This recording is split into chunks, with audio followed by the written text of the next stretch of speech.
안녕하세요. 루장입니다. 인플레이션 우려가 다시 되살아나면서 증시는 크게 요동을 쳤고요. 8월 서비스업 구매관리 지수인 PMI가 5개월 만에 최고치를 기록하면서 서비스업 경기가 예상보다 호조를 이어가며 최근 잠잠해지고 있는 물가를 다시 자극할 것이란 우려가 퍼졌습니다. 거기에 더해서 시총 1위 종목인 애플이 중국 직장 내 공무원의 아이폰 사용 금지 명령과 함께 외국 기기에 대한 제한은 해외 기술에 대한 의존도를 줄이려는 베이징 캠페인의 최신 단계라고 말을 합니다. 지금은 애플 아이폰으로 시작을 하겠지만 점차 그 영역을 확대한다는 방침인데요. 핸드폰 다음으로 중국 내에서 가장 핫한 것이 EV 차량이 아닐까 싶습니다. 거기에 더해서 빅테크 시장 지배력 남용을 무력화하기 위해 유럽연합의 디지털 시장법이 시행이 되면서 애플, 메타, 알파벳, 아마존, 마이크로소프트, 틱톡 등 6개 회사에 22개 플랫폼을 묶어버렸습니다. 국내에서는 삼성은 제외가 되었다고 하네요. 역사적으로 9월은 S&P 500 수익률이 최저로 안 좋았던 시기인데 악재가 또 한 번 겹치면서 증시를 다시 한번 힘들게 하고 있습니다. 그로 인해 3대 지수 장 초반부터 힘없는 모습을 보여주었고요. 나스닥은 이전 고점을 뚫지 못한 채 상승 추세가 꺾이고 말았습니다. EV 섹터주 흐름도 살펴보시죠. 리비아는 마이너스 0.56%, 테슬라는 마이너스 1.78%, 루시드는 마이너스 2.54% 하락한 모습이고요. 애프터 장에서는 마이너스 0.16% 하락하면서 6.13불로 마감이 되었고, 1분봉은 나스닥의 흐름과 유사하게 흘러가면서 진행이 되었습니다.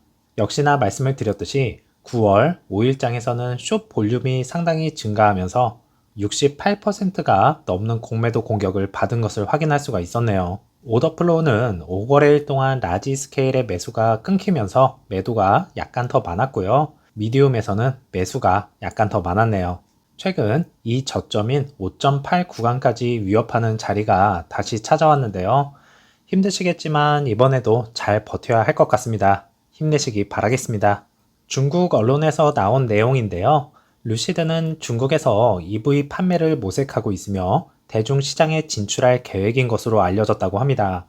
이는 어느 정도 우리가 알고 있는 내용이죠. CNBC는 중국에서 판매를 모색하고 있지만 아직은 일정은 나오지 않았고, 루시드의 수석 엔지니어인 에릭 바흐는 중국의 세계 최대 자동차 시장이자 세계에서 가장 크고 빠른 EV 채택 시장이며 모든 자동차 제조업체는 이 시장을 깊이 연구해야 하거나 이미 연구해 왔다라고 전했습니다. 다만 바흐는 회사가 준비를 해야 하기 때문에 중국 시장 진출 날짜는 정해지지 않았지만 회사는 중국 시장 진출 타당성을 연구할 팀이 있다고 강조를 하였다고 하네요. 또한 바흐는 회사가 애리조나 공장 규모를 3배로 늘리고 그래비티라는 스포츠 유틸리티 차량 SUV를 출시한다고 밝혀 시스템에 대한 압박이 있다고 전했습니다.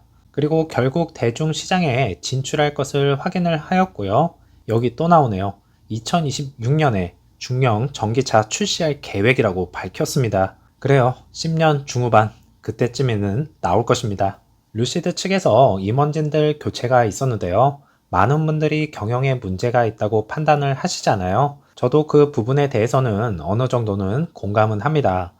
때론 답답할 때도 있거든요. 결국엔 몇 분이 교체가 되었는데요. 첫 번째 분은 가에타노 칸탈루포라는 제조 담당 부사장, 두 번째 분은 찰스 윌딕 차량 엔지니어링 담당 부사장이 교체가 되었습니다. 이렇게 차량에 관해서 부사장이 교체가 되었다는 것은 현재 차량 생산에 있어서 마음대로 안 되고 있다는 뜻 아니겠습니까? 앞으로 그래비티 출시가 얼마 남지 않았는데요. 또다시 생산에 있어서 문제가 발생한다면 정말 큰일 납니다. 특히나 찰스 윌딕은 30년 경험을 가지고 있고요. 에스턴 마틴, 맥라렌, BMW, 부가티와 같은 럭셔리 분야의 경력을 많이 쌓은 만큼 앞으로 잘해주기를 바라겠습니다. 대량 생산을 이루는 그날까지 화이팅 외쳐보겠고요. 오늘도 즐거운 오후 보내시고 다음 영상에서 찾아뵙겠습니다. 감사합니다.